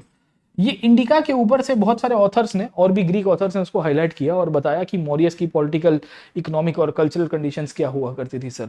So he gave a very important source of history. तो पहले तो मौर्यस में आपको बहुत सारे लिटरेचर सोर्सेज दिखेंगे, मोटे मोटे लिटरेचर सोर्सेज ये हैं। दूसरे आपके इंस्क्रिप्शन के सोर्सेज है, आर्कियोलॉजिकल सोर्सेज है। और आर्कियोलॉजिकल सोर्सेज के अंतर्गत आप पकड़ने की कोशिश करोगे तो आपको इंस्क्रिप्शंस दिखेंगे। ये इंस्क्रिप्शंस कहाँ लिखे गए थे सर? तो आपको स्टोन के अंदर दिखेंगे सर, स्टोन के ऊपर, या रॉक इंस्क्रिप्शंस हम लोग पहचानते हैं। दूसरे आपको पिलर इंस्क्रिप्शंस दिखेंगे। तीसरा आपको केव इंस्क्रिप्शंस दिखेंगे। मौर्यस के अंदर ही आपको स्तूप आर्किटेक्चर दिखता है, स्तूप के ऊपर भी इंस्क्रिप्शंस दिख जाते हैं हमको सर, ठीक है। तो ऐसे बहुत सारे सोर्सेज आपको यहाँ पे दिखते हैं। मौर्यस के अंदर ही आप समझने की कोशिश करोगे तो स्कल्पचर दिखेगा, मूर्ति दिखती है, मूर्ति के ऊपर भी इनफैक्ट आपको मैसेजेस दिख जाएंगे। तो ऐसे बहुत सारे सोर्सेज है where we come to know about the Mauryan art, और इनकी पॉलिटिकल हिस्ट्री वहां से डिराइव हो जाती है या कल्चरल हिस्ट्री डिराइव होती है। तो एक चीज याद रखिएगा कि मौर्य में बहुत सारे सोर्सेज अवेलेबल है और इससे हम लोग प्रॉपरली हिस्ट्री को रिकंस्ट्रक्ट कर पाते हैं। We are able to understand history, we are able to see कि यार इतिहास में क्या कहा गया है सर, ठीक है। तो कहानी ये चलती है कि यहाँ पे मौर्यस की जब हम लोग बात करेंगे तो उनके बारे में हमको किन किन लोगों ने बताया और एनसीईआरटी क्या कहती है सर, ठीक है। सो पहला जो पॉइंट मौर्यस के बारे में आता है सर, ठीक है, the first point that comes to know about the Mauryas, वो ये आता है कि भाई मौर्यस के बारे में हमको किसने बताया है सर, ठीक है। How we came to know about the Mauryas, what are the sources of the Mauryan history sir, ठीक है। तो पहला पॉइंट जो मौर्यस के अंदर से आता है उसमें सोर्सेस ऑफ रिकंस्ट्रक्शन हमारे पास बहुत सारे अवेलेबल है सर, ठीक है। This includes the archaeological finds, specially the sculpture, मूर्तियां जो अलग अलग प्रकार की हमने आपको बताया। और ये स्कल्पचर के अंदर आपको पिलर आर्ट के अंदर बहुत सारी मैसेजेस दिख जाएगी। अब जैसे पिलर के अंदर आप देखोगे तो कहीं कहीं पे अशोक ने अपना पर्सनल नाम लिखा है, कहीं कहीं पे बोलता है कि यहाँ पे आपको टैक्सेस नहीं कलेक्ट करने हैं अपने ऑफिशियल्स के लिए। अशोक ने एक मैसेज क्लियर किया है। जैसे आप देखोगे ना, यहाँ पे एक पिलर है रुमेंडी पिलर, मैं आपको जस्ट यहाँ बता देता हूँ कहाँ गया सर, ठीक है ना, ये रहा सर, ठीक है। ये जो रुमेंडी पिलर है ना, निगाली सागर एंड रुमेंडी, ये आपके लुम्बिनी के अंदर आए हुए पिलर है सर। लुम्बिनी पता होगा, Lumbini is a birth place of Buddha, ये बुद्ध का जन्म स्थल है। और अशोक खुद बुद्धिज्म के अंदर मानता था और अशोक बेसिकली अपने ऑफिशियल्स को यहाँ बोल के गया था कि यहाँ आपको टैक्सेस कलेक्ट नहीं करने हैं मौर्यन एडमिनिस्ट्रेशन के तहत सर, ठीक है ना। तो देखिए ये सब छोटी छोटी बातें हैं, this are all small small things जिनके बेसिस के ऊपर से आप इजीली आइडेंटिफाई कर पाते हो और उसको समझ पाते हो कि यार देखिए इनका इतिहास कैसे हुआ होगा, इनका डेवलपमेंट किस तरह से चला होगा सर, गेटिंग माय पॉइंट, है ना। तो ऑलवेज रिमेंबर, जब भी आप इतिहास को देख रहे हो तो उसको तोड़ ताड़ के देखिए, उसको समझ के देखिए, तो आपको ज्यादा मजा आएगी सर, गेटिंग माय पॉइंट, है ना। तो कहानी क्या चलती है, द स्टोरी गोज कि वी फाइंड मल्टीपल सोर्सेज। एक तो स्कल्पचर दिखते हैं, दूसरा आपको मेगास्थनीज की किताब दिखेगी सर, जो एक किताब लिखते हैं बेसिकली इंडिका के रूप में। अब प्रॉब्लम क्या है इंडिका के अंदर, आप समझने की कोशिश करिए सर, ठीक है। When we see the problem with Indica, Indica एक ऐसी किताब है जो लिखी तो गई थी मेगास्थनीज के द्वारा, पर उसकी ओरिजिनल कॉपी अवेलेबल नहीं है सर, गेटिंग माय पॉइंट और नॉट, है ना। इंडिका लिखी गई थी मेगास्थनीज के द्वारा। Megasthenes was a Greek ambassador who came to the court of Chandragupta Maurya sir, ठीक है। और वो कैसे आता है उसकी भी कहानी बहुत ही मैं कहूँगा अचरज वाली है, मतलब it's very interesting story how Megasthenes will be coming to the court of Chandragupta Maurya sir, है ना। अभी एक आध दो मिनट के अंदर आपको समझाता हूँ सर, ठीक है। अब कहानी क्या है आप समझने की कोशिश करें, what is the story. The story says that the book survives in the fragments, indica, but indica के ऊपर से अदर ऑथर्स ने काफी सारी चीजें बताई है, मतलब और भी ग्रीक हिस्टोरियंस थे जिन्होंने ये किताब को पढ़ा है, उस टाइम पे स्टडी किया और फिर वहां से काफी सारी चीजें लिखी। अब मेगास्थनीज चंद्रगुप्त मौर्य के कोर्ट में कैसे आया, तो आप याद करिए पिछले क्लास को, पिछला क्लास मतलब अभी 10 मिनट पहले मैं आपको समझा रहा था और पॉलिटिकल हिस्ट्री के बारे में बता रहा था। मैंने आपको बताया कि अलेक्जेंडर आया था यहाँ पे। अलेक्जेंडर ग्रीक राजा था और जब वो वापिस गया ना, when he came back, when he went back, यहाँ पे नंदा डायनेस्टी का भय देके और उसके सोल्जर्स थक गए थे, तो अलेक्जेंडर ने क्या किया था कि यहाँ पे गवर्नर्स को अपॉइंट किया था सर, ठीक है। So he appointed governors over here, यहाँ पे राज्यपाल को अपॉइंट करके गया था। क्षेत्रपाल कहते हैं ना हम लोग, क्षत्रप सिस्टम यहाँ से डेवलप होती है सर, ठीक है। क्या होती है, क्षत्रप सिस्टम, याद रखेगा। गवर्नर्स को क्या कहते थे, क्षत्रप्स कहते थे सर, है ना, रीजनल क्षत्रप। तो ये जो क्षत्रप प्रथा है ये गवर्नर्स को अपॉइंट करके गया यहाँ वेस्टर्न पार्ट के अंदर। तो ये जो गवर्नर्स थे इन्हीं में से ही आपको एक गवर्नर दिखेगा सेलेकस निकेटर। पूरी कहानी नहीं बता रहा हूं पर आपको खाली समझा रहा हूं। तो ये जो सेलेकस निकेटर करके जो आपका गवर्नर था, जो क्षत्रप था, वो यहाँ पे इनफैक्ट रूल कर रहा था व्हेन अलेक्जेंडर लेफ्ट। और उस पीरियड के समय पे हमने आपको बताया कि चंद्रगुप्त मौर्य और चाणक्य ने विद्रोह कर दिया किसके सामने, नंदा के सामने। तो नंदा को उठला दिया गया। अब नंदा को उछला के जब मगध के ऊपर नई नई मौर्य डायनेस्टी पावर के ऊपर आई है sir, the Mauryas were new to power sir, ठीक है, इस पीरियड के समय पे सेलेकस निकेटर जो है वो आक्रमण करेगा। सो व्हाट हैपेंस कि अलेक्जेंडर तो नहीं आया but Seleucus Nicator will be invading Magadh. और सेलेकस निकेटर जब मगध के ऊपर आक्रमण कर रहा है, when is invading over Magadh, जब वो मगध के ऊपर पूरी तरह से अपना वो है ना छिन भिन करने की कोशिश कर रहा है, इस पीरियड के समय पे हमको पता चल रहा है कि कंडीशन अब बहुत खराब हो जाती है मगध के शासकों की। और मगध के जितने भी रूलर्स थे वो सब डिसाइड करते हैं कि अब हम लोग फाइट करेंगे, विल बी फाइटिंग। और इसी के कारण चंद्रगुप्त मौर्य और सेलेकस निकेटर की लड़ाई हो गई। चंद्रगुप्त मौर्य और सेलेकस निकेटर की लड़ाई होती ही लड़ाई में सेलेकस निकेटर हार गया। So when Seleucus Nicator lost, finally Chandragupta Maurya and Seleucus Nicator did a treaty. इनके बीच में एक करार हुआ। ये करार में बोला गया कि भाई ये जो एरिया है ना, आज के मॉडर्न डे सिंध वाला, आज के मॉडर्न डे बलूचिस्तान वाला और आज के मॉडर्न डे पंजाब वाला, इन सब एरिया में मौर्यन एम्पायर का फाउंडेशन रखना पड़ेगा। समझ में आ रहा है कि नहीं आ रहा है सर? ठीक है। So the area of Punjab, the area of Sindh, all this area should be under the Mauryas. और सेलेकस निकेटर ने कहा कि जहां पना तुसी ग्रेट हो, तोफू कबूल करो, I am ready to accept this. And उसके बाद हम लोग एक डिप्लोमेटिक ट्रीटी कर देते हैं। यही ट्रीटी के आधार के ऊपर ग्रीक एम्बेसडर मेगास्थनीस को मौर्य के कोर्ट में भेजा गया। ठीक है, ग्रीक एम्बेसडर किसको भेजा गया? मेगास्थनीस को भेजा गया to the court of Chandragupta Maurya. और मेगास्थनीस को तो भेजा जाता है, आपको पता होगा हेलेना करके एक लेडी थी, she was the daughter of Seleucus, उसकी शादी यहाँ पे चंद्रगुप्त के साथ करवाई गई है, ऐसा भी हिस्टोरियंस का कहना है। खैर उसको लेके अलग अलग प्रकार के मत ममांतर है, अलग अलग प्रकार के ओपिनियंस आपको दिखेंगे, बट ये मोटी मोटी बातें आपको यहाँ पे दिखेंगी सर, ठीक है ना। So we see that Megasthenes became a very important source because he was a royal ambassador of the Greeks coming to the court of Chandragupta Maurya. Chandragupta Maurya के कोर्ट में वो भाई साहब आते हैं, वो बताते हैं कि यहाँ क्या परिस्थिति है, यहाँ किस तरह से शासन चल रहा है, खाना पीना कैसा चल रहा है, राजा क्या कर रहा है, क्या नहीं कर रहा है, everything he is written sir, ठीक है। So he stayed for brief years, वो कुछ सालों तक यहाँ पे रुके हैं और उन्होंने इनफैक्ट इंडिका के अंदर लिखा है। अब इंडिका में क्या क्या कंडीशंस लिखी है, तो स्टैंडर्ड 6 की एनसीईआरटी पढ़िएगा सर, ठीक है, 2 मिनट के अंदर रिवाइज करवा देता हूँ। स्टैंडर्ड 6 की एनसीईआरटी के अंदर यहाँ मेगास्थनीस की थोड़ी कहानी बोली गई है। उसमें बोला गया है कि राजा की सिक्योरिटी कैसी है, पाटलिपुत्र का डिजाइन कैसे किया गया है। तो आप पढ़ना चाहते हो कि मेगास्थनीस ने इंडिका में क्या लिखा है, तो he has written about the city of Pataliputra. और वो कहता है कि यहाँ का पैलेस बहुत बड़ा है, वुडन पैलेस, लकड़े का पूरा महल बनाया था यहाँ पे चंद्रगुप्त मौर्य के समय पे सर, ठीक है। दूसरा वो बताता है मेगास्थनीस अपनी किताब के अंदर कि यहाँ राजा की सिक्योरिटी Z+ सिक्योरिटी हुआ करती थी सर, ठीक है ना। हम कहेंगे Z++ सिक्योरिटी सर, ठीक है। किस प्रकार की? We also find women who are guarding the king. राजा जो है उसको सिक्योरिटी स्त्रियां दे रही थी सर, है ना। वुमेन एम्पावरमेंट का एग्जांपल दिखेगा सर उस टाइम के अंदर सर, ठीक है। तो ये मेगास्थनीस अपनी किताब के अंदर बोल के गया है। तीसरा पॉइंट मेगास्थनीस भारत के अंदर बताता है कि जब राजा बाहर निकलता था, when the king used to go out, जब राजा बाहर निकलता था तो उस समय के दौरान सेलिब्रेशंस होते थे, ओकेशंस निकलते थे, म्यूजिक, ढोल नगारे चलते थे सर, है ना। तो आपको बहुत सारी पेलेक्विन्स के साथ लोग दिखेंगे, पालकी में लोग बिठा के चलते थे और लाइव बर्ड्स दिख जाएंगे। You will find live birds जिसको ये लोग करतब करवाते थे सर, है ना। शौक बड़ी चीज है ना। तो आपके यहाँ पे चंद्रगुप्त मौर्य के वहां पे कुछ गजब प्रकार की, और ये विदेशी नागरिक बोल रहे हैं, is a foreign ambassador to India, ये बता रहा है सर, है ना। तो ये पाटलिपुत्र की कहानी बताता है कि बहुत अद्भुत सिटी है। इसका टाउन प्लानिंग की बात करता है कि ये सिटी को अलग अलग सेक्शंस में डिवाइड किया गया है। वो बताता है कि पाटलिपुत्र का मैनेजमेंट कैसे होता था सर, है ना, उसका एडमिनिस्ट्रेशन कैसे होता था। और एडमिनिस्ट्रेशन के अंतर्गत उसने बताया कि यहाँ पे फॉरेनर्स के लिए एक अलग से कमिटी थी, जो मैन्युफैक्चरिंग होती थी चीजें उसके लिए एक अलग से कमिटी आपको दिखेगी। Then we will find committee which was based on the points where we see कि यहाँ पे जो क्या कहते हैं सेल्स, आप जो चीजें बेच रहे हो उसके लिए एक अलग से कमेटी दिखेगी sir.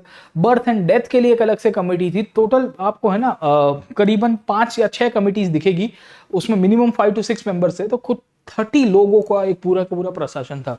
There were 30 persons in different committees and all these committees used to run the city of Pataliputra sir. ठीक है, तो इंटरेस्टिंगली आपको पता चलता है कि सोर्सेज ऑफ रेवेन्यू आपको मिलेंगे, आपको पता चलेगा कि यहाँ की जो शासन व्यवस्था है उसके लिए मेगास्थनीज ने एक अलग से सिस्टम को हाईलाइट किया है सर। ठीक है, मेगास्थनीज और क्या बताता है, मेगास्थनीज यहाँ सोसाइटी के बारे में बताता है सर। ठीक है, so will be talking about the society. Society का मतलब ये है कि भाई यहाँ पे वो बताता है कि यहाँ पे 7 क्लासेस ऑफ सोसाइटी थी सर, 7 अलग अलग वर्ग थे।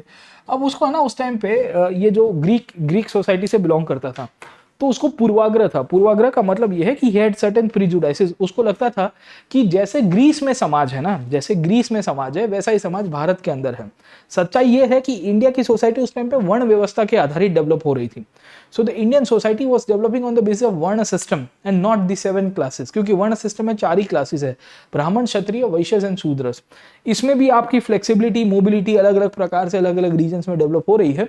बट मेगास्थनीज कहता है कि यहाँ 7 अलग अलग वर्ग थे, तो 7 different classes of people was to stay in different parts, और इनके द्वारा ये पूरी की पूरी सोसाइटी को चलाया जाता है, सोशल क्लासेस का डेवलपमेंट हो रहा है सर। ठीक है, तो मेगास्थनीज इनफैक्ट बताता है कि भारत में स्लेवरी सिस्टम नहीं है। वो उसको उस टाइम पे ये लग रहा था कि भारत में कहीं पे स्लेवरी सिस्टम नहीं है सर। ठीक है, but we see that there was some cases जहां बॉन्डेड लेबर का कंसेप्ट आपको दिख जाएगा सर, है ना।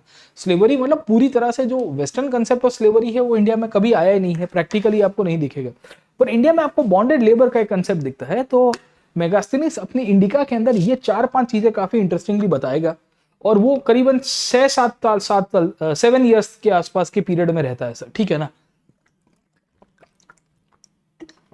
सो व्हाट डू वी सी, हमको पता चल रहा है कि मेगास्थनीज ने काफी इंटरेस्टिंगली चीजों को हाईलाइट करवाया। मेगास्थनीज ने हमको बताया कि यहाँ की शासन व्यवस्था क्या है, मेगास्थनीज हमको बताता है कि यहाँ की पॉलिटिकल सिचुएशन क्या है, और मेगास्थनीज हमको ये भी बताने की कोशिश करता है कि यहाँ पे राजा किस तरह से शासन चलता है, और राजा की सिक्योरिटी सबसे सुप्रीम है ना। तो राजा को बचाना सबसे बड़ा काम था सिक्योरिटी गार्ड्स के लिए। तो उन सब पॉइंट्स को मेगास्थनीज काफी अच्छी तरह से हाईलाइट कराएगा सर। ठीक है, तो पहला सोर्स आपका मेगास्थनीज का हो गया, ये याद रखिएगा। आपको पूछेगा यहाँ से क्वेश्चंस, एमसीक्यू बेस्ड क्वेश्चन आ सकते हैं। स्टैंडर्ड 6 की एनसीईआरटी में कुछ कुछ दिया है। अब आप क्या करिएगा कि जो टॉपिक हम लोग यहाँ पे पढ़ रहे हैं ना स्टैंडर्ड 12th की, उसको 6 के साथ कोरिलेट कर दीजिए। मतलब 6 में आई गेस चैप्टर नंबर 4 या चैप्टर नंबर 5 है, 5वें चैप्टर के बाद का चैप्टर है जो मौर्यस के साथ लीड करता है, उसके साथ डील करता है सर। ठीक है, तो आप उसके साथ वो पैराग्राफ को पढ़ लोगे तो ऑटोमेटिकली पिक्चर क्लियर होगा, बॉक्सेस के अंदर दिया गया है सर। ठीक है, दूसरा जो सोर्स हमारे लिए इंपॉर्टेंट है वो है अर्थशास्त्र, याद रखिएगा सर। ठीक है, अर्थशास्त्र करीबन 15 पार्ट्स के अंदर का टोटल बुक है सर, 15 वॉल्यूम्स कह सकते हैं हम लोग। टोटल 15 वॉल्यूम है इसके अंदर, और ये जो 15 वॉल्यूम है ये अलग अलग भागों के अंदर डिवाइडेड है।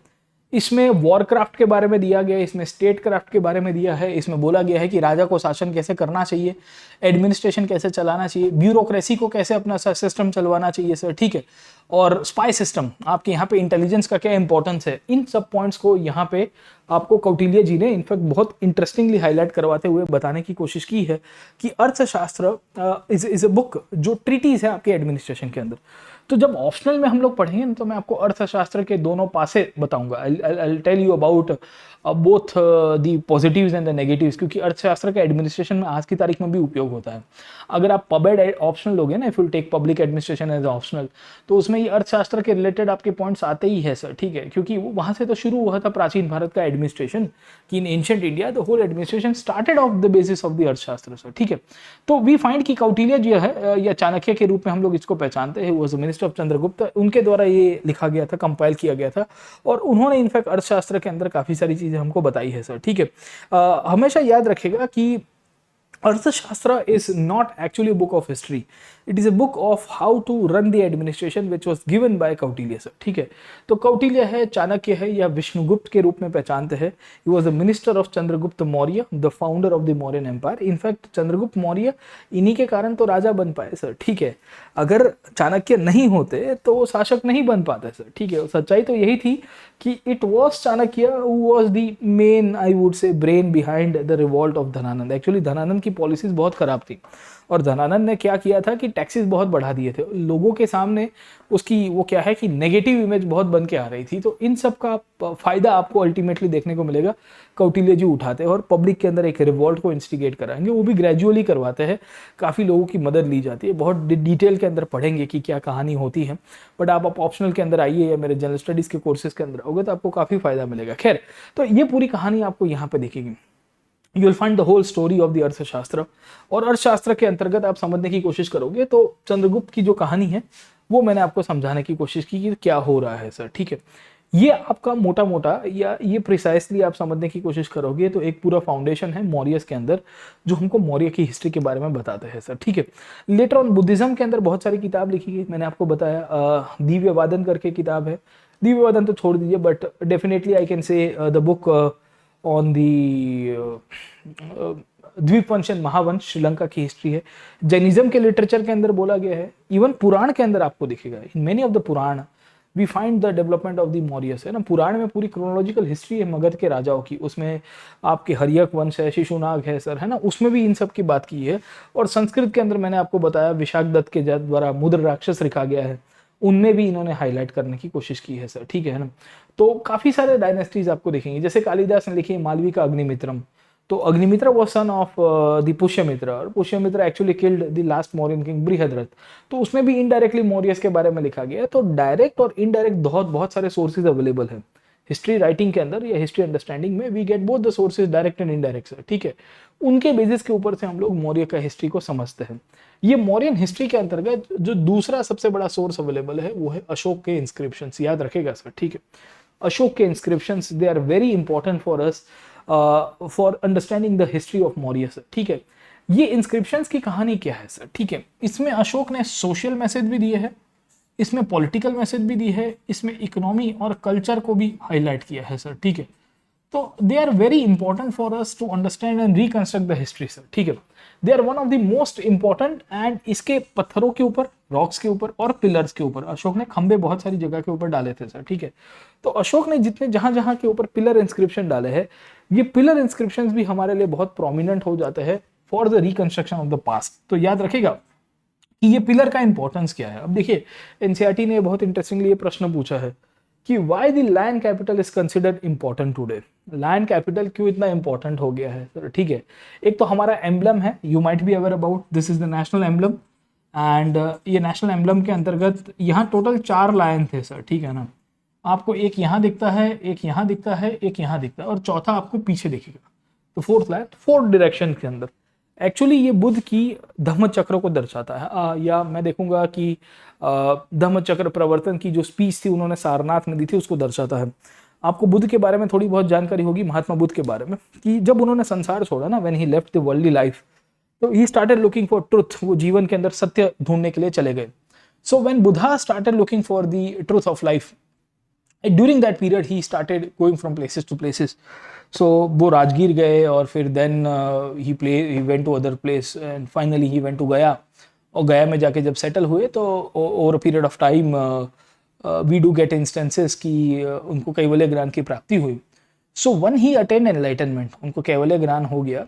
उसके बाद की कहानी आगे चलती है और कहानी ये है कि after Buddha attend the enlightenment, Buddha went to Sarnath, और सारनाथ में जाके उन्होंने पहला अपना प्रवचन दिया था, उसको कहते हैं धर्म चक्र प्रवर्तन। सो धर्म चक्र मतलब धर्म की जो पूरी परिभाषा है उसको परिवर्तित करने के लिए उन्होंने ये स्पीच दी थी। तो उनके जो शिष्य थे, 5 शिष्य थे, ब्राह्मण थे, उन्होंने उसको सुना था। और अशोक फिर लेटर और सारनाथ में वही वहां पे पिलर बनाएगा, वो पिलर के ऊपर ये 4 लायन को इंस्क्राइब कराता है। अशोक वांटेड कि ये चारों के चारों लायन है, ये बुद्ध को बेसिकली सिंबॉलिक करते हैं, और बुद्ध ने जैसे अपनी स्पीच दी थी वो 4 दिशा में अपने मैसेज को कन्वे करता है। इसके लिए यहाँ पे 4 लायन को हाईलाइट किया गया है सर। ठीक है, तो इसके पीछे की फिलॉसफी है सर, है ना। आप देखिए, कोई भी आर्ट फॉर्म होता है ना, आर्ट फॉर्म के पीछे की अगर आपने फिलॉसफी नहीं समझी ना दोस्तों, तो आपको लगेगा कि ये खाली आर्ट फॉर्म है एक प्रकार का, इसके अंदर और कुछ है नहीं, this is just a type of art form, nothing more than that, है ना। बट इसके पीछे बहुत गहरी, हम लोग कह सकते हैं कि अंडरस्टैंडिंग है, इसके पीछे बहुत इंटरेस्टिंग वे के अंदर बहुत सारी चीजें हाईलाइट की जा सकती है जो आपको काफी लॉन्ग टर्म के लिए फायदे कारक होगी सर, है ना, समझने के पीछे। क्योंकि इस बार की मेंस के अंदर भी क्वेश्चन आया था, आपको पता होगा कि ये जितने भी मॉन्यूमेंट्स बनते हैं उसके पीछे की फिलोसफिकल बेसिस और अंडरस्टैंडिंग कहाँ से डेवलप हुआ सर, ठीक है।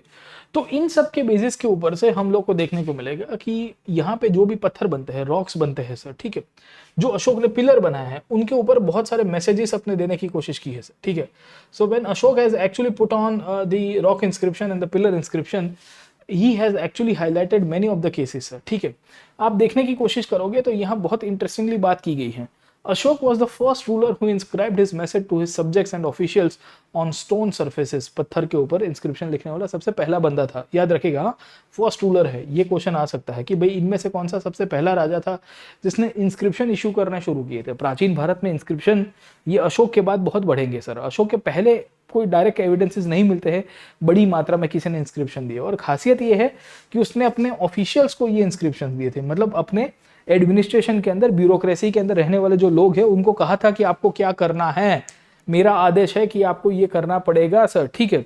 दूसरी यहाँ पे एक बात शब्द बोला गया है सब्जेक्ट्स, मतलब अपने विषयों के अंदर नागरिकों की बात नहीं की गई है। जैसे आप देखिए इंडिया की हिस्ट्री के अंदर जब हम लोग ब्रिटिश हिस्ट्री देखते हैं ना, तो एक प्रश्न आता है कि we were the British subjects. आपको टॉपिक के अंदर डाला जाएगा कि हम तो अंग्रेजों के लिए एक विषय हुआ करते थे। ब्रिटिश सब्जेक्ट्स का मतलब क्या है? What do you mean by the term British subjects? British subjects का मतलब यह है कि हम उनके लिए एक विषय हुआ करते थे और विषय आधारित ही उन्होंने हमको ट्रीट किया है सर, ठीक है। यहाँ पे भी एक सब्जेक्ट बोला गया। अशोक यहाँ पे अपने जो एम्पायर के अंदर जो सामान्य इंसान रहता था उसको नागरिक के रूप में, सिटीजन के रूप में कंसिडर नहीं करता था। अशोक कहता है कि ये तो हमारे विषय है, ये this are all subjects for me sir. खैर जो भी है, बट अशोक ने बहुत सारे रॉक इंस्क्रिप्शन, नेचुरल रॉक्स है या पिलर्स, मैंने आपको बताया खंबे जो स्तंभ कहते हैं हम लोग सब, है ना, वहां पे इशू कराया सर, और उसके ऊपर काफी सारे अपने मैसेजेस को इंस्क्राइब किया सर, ठीक है। तो कहानी ये चलती है कि उसने ये जो इंस्क्रिप्शन है, ये इंस्क्रिप्शंस के द्वारा अपना धम्म को प्रोपोगेट किया था। धम्म समझ में आता है सर?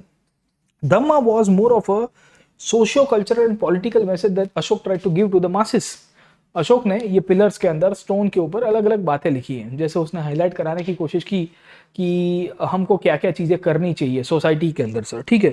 तो एक एथिकल वे के अंदर वो चीजों को मैं कहूंगा कि फैलाना चाहता था या अपने विचारों को प्रोपोगेट करना चाहता था। कहानी ये चलती है कि अशोक जब पावर के ऊपर आया ना, तब इंडिया की सोसाइटी में काफी सारे कल्चरल और सोशल इश्यूज उभर के आए हैं। ऐसा एक ग्रुप ऑफ हिस्टोरियंस का मानना है। वो पूरी तरह से ठीक मतलब वो सही है कि गलत है वो तो डिबेटेबल टॉपिक होगा, बट स्टोरी ये है कि when Ashok came to power there were multiple issues which were going in the Indian society. One of the prominent issue that was going in the Indian society was regarding the point where we see the Varna system was going through a conflict and the friction. क्योंकि वर्ण में क्या हुआ, ब्राह्मण, क्षत्रिय, वैश्य and Shudras, तो ये चारों के चारों जो वर्ण सिस्टम की जो पूरी की पूरी परिभाषा बन के आ रही थी, उसमें कहीं ना कहीं जो हायरार्की की थी, वो हायरार्की को लेके काफी सारे प्रश्न उठ रहे थे। दूसरा क्या है कि सोसाइटी में ग्रीडीनेस भी आ रही है, सोसाइटी के अंदर देखोगे तो जेलसी भी आ रही थी, छोटे मोटे आप देखोगे तो क्या कहते हैं कि क्राइम्स हो रहे थे। तो अशोक चाहता था कि इन सब चीज़ों से हम लोग बाहर आ जाए, तो इसी के कारण अशोक ने अपने धम्म को प्रोपोगेट किया सर, है ना। तो अशोक के इंस्क्रिप्शन के अंदर उसके धम्म का इंपॉर्टेंस दिखेगा। You will find the Dhamma's importance of Ashoka. अब अशोक ने अपने धम्म में क्या क्या चीजें प्रीच की है, तो it was more of a social and ethical order. याद रखेगा कि अशोक का जो धम्म है, द धम्मा ऑफ अशोक, याद रखेगा कि the Ashoka's Dhamma was mainly towards this society. अब जैसे उसने एक धम्म के पॉइंट के अंदर लिखा गया है कि we should always respect the elders, हमारे जितने भी बड़े बुजुर्ग हैं उनके लिए हम लोग सम्मान पूर्वक बातें करें, उनके प्रति हम लोग सम्मान रखें सर। अब तो ये देखिए, तो ये आज की तारीख में रेलेवेंस है कि नहीं है सर, ठीक है। तो यूपीएससी कभी कभी क्वेश्चन पूछता है कि भाई अशोक के धम्म की आज की प्रासंगिकता बताइए, discuss the relevance of Ashoka Dhamma in present day. आज के समय के अंदर अशोक के धम्म की क्या प्रासंगिकता है उसके ऊपर चर्चा कीजिए सर, ठीक है। तो इस प्रकार के क्वेश्चंस आते हैं, at times UPSC will ask you this kind of questions, है ना। तो एल्डर्स के प्रति आप हम इनफैक्ट अपने मैं कहूंगा कि फीलिंग्स को जनरेट करें, उसमें गलत क्या है, उसमें what's wrong in that sir, ठीक है। इनफैक्ट उस टाइम पे शायद हो सकता है कि बड़े बुजुर्गों का अपमान हो रहा था, इसके लिए अशोक ने धम्म के अंदर प्रोपोगेट किया। दूसरा आप देखोगे तो लिखा गया जनरोसिटी टुवर्ड्स द ब्राह्मणास, मतलब आपके यहाँ पे जो ब्राह्मण है, जो प्रीस्टली क्लास है, जो सेवा काम कर रहे हो, जो दान दक्षिणा आप उसको नहीं दोगे तो अपना जीवन कैसे चलाएगा। क्योंकि आप देखिए कि जो वर्ण व्यवस्था उभर के आई थी, वो वर्ण व्यवस्था के अंतर्गत ब्राह्मणों का काम जो है वो पूजा पाठ करना था मूलतः से आप देखोगे तो काइंड ऑफ यज्ञ करना, भक्ति करना, वो उन सब के अंदर था। खैर भक्ति तो फिर लेटर पीरियड के अंदर ज्यादा डेवलप हुई। तो सवाल ये था कि वो किस तरह से अपना जीवन चलाएंगे, अपना गुजरान चलाएंगे, क्योंकि और तो कोई काम धंधा कर नहीं रहे हैं। तो अशोक इसके लिए धम्म के अंदर अपनी प्रजा को कन्वे कराता है कि आप है ना, ये ब्राह्मण लोग हैं, पंडित लोग हैं, उनके लिए कार्य करिए सर, ठीक है। And those who renounce the worldly life, ऐसे कोई भी इंसान जिन्होंने सांसारिक जीवन त्याग दिया, वो ब्राह्मण भी हो सकता है, वो कोई बौद्ध भिक्षु भी हो गया या जैन भिक्षु भी हो गया, वो जैनी भी हो गया, बौद्ध हो गया, कोई भी संप्रदाय से हो गया, उसके प्रति जनरोसिटी रखिए, उसको डोनेशन दीजिए, दक्षिणा दीजिए सर, ठीक है। Treating slaves and servants kindly, आप देखिए बहुत इंटरेस्टिंगली शब्द लिखा गया है, क्या लिखा गया है, treatment of the slaves and servants, अपने नौकर और गुलामों को अच्छी तरह से आप व्यवहार कीजिए। मतलब यह है कि गुलामी प्रथा उस टाइम पे एग्जिस्ट किया करती थी। अभी हमने आपको बताया कि मेगास्थनीज क्या कह रहा था कि गुलामी प्रथा नहीं थी, और उसको ऐसा लग रहा था कि गुलामी, अशोक यहाँ पे बोल रहा है कि गुलामी प्रथा थी। गेटिंग अ पॉइंट और नॉट, है ना। तो ये क्या है कि it was more of a social order. Ashok का जो धम्म है, मैं आपको कल के क्लास के अंदर इसके ऊपर डिस्कस करूंगा बहुत ही डिटेल वे के अंदर, but it was more of a social order जो अशोक कन्वे कराने की कोशिश कर रहा है। अशोक कह रहा है कि भाई ये चीजें करनी चाहिए हमको सर, ठीक है। Respect for religion and traditions other than one's own, आप अपने धर्म के सिवाय दूसरे धर्म और दूसरे संप्रदायों को भी मान मर्यादा रखे और उनको रिस्पेक्टफुली ट्रीट करिए सर, ठीक है ना। तो आप समझने की कोशिश करिए कि अशोक के जितने भी आपको इंस्क्रिप्शंस है, वो इंस्क्रिप्शंस पे बहुत सारी चीजें मिलती है। मैं कल के क्लास के अंदर आपको आऊंगा तो आपको बताऊंगा कि ये इंस्क्रिप्शन का रिलेवेंस कहाँ से निकल रहा है सर। गेटिंग अ पॉइंट, है ना। तो सवाल ये है कि हमको ये अशोक के बारे में और मौर्यस के बारे में कहाँ से पता चला, how we came to know about the Mauryas, and ये मौर्यस के अंतर्गत अशोक के इंस्क्रिप्शंस की कहानी क्या है सर। गेटिंग अ पॉइंट, है ना। तो याद रखेगा कि जब हम लोग मौर्यस के सोर्सेज के अंदर देखते हैं तो हमको मल्टीपल सोर्सेज मिले, we find multiple sources of the Mauryas. और जब सोर्सेज के अंदर देखेंगे तो इंस्क्रिप्शंस का आपको बहुत ही इंपॉर्टेंट दिखेगा। ये इंस्क्रिप्शन में अशोक के इंस्क्रिप्शंस हमको बहुत मदद करेंगे सर, ठीक है। अब थोड़ा बहुत point, last point of the day हम लोग डिस्कस करेंगे, वो है the Ashokan inscriptions and the origin of the Ashokan inscription. मैंने आपको ऑलरेडी बता दिया कि अशोक के ये जितने भी इंस्क्रिप्शंस थे, all this inscriptions give certain messages. ये मैसेजेस के अंदर अशोक ने अपने धम्म को, मतलब अपने विचार को प्रोपोगेट किया। ये धम्म क्या है इसके ऊपर और डिटेल में डिस्कशन करूंगा, मतलब आधा एक घंटे का क्लास अलग से ले लेंगे सर, क्योंकि अशोक का धम्म इतना मैं कहूंगा कि वास्ट है और उसकी इंटरप्रिटेशंस आज की तारीख में भी बहुत ही अद्भुत वे के अंदर उभर के आती है सर, ठीक है।